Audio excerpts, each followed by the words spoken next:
Hello friends, today I will show you how to deactivate your Facebook account. If you find the video helpful, please do like and subscribe. Let's move directly to my mobile screen. First of all, open the Facebook application on your mobile and then click on the profile icon in the right corner. After that, click on this gear icon. Once you are in the Meta Account Center, just click on it and then scroll down a little bit and then click on Personal Details. Now, on the Personal Details page, click on Account Ownership and Control, and then click on Deactivation or Deletion. Here, select the Facebook account you want to deactivate and make sure you tick the first option to deactivate the account. Then click on Continue and again click on Continue.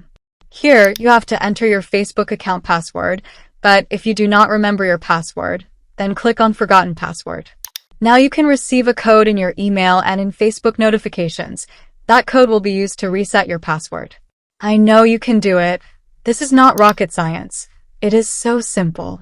After entering your password, click on the Continue button and then select any reason why you want to deactivate your Instagram account. After that, click on Continue and then just click on Deactivate My Account. As you can see, Session Expired is showing, which means your account is logged out and deactivated. But at any time in the future, you can reactivate it easily. Thanks for watching and have a good day.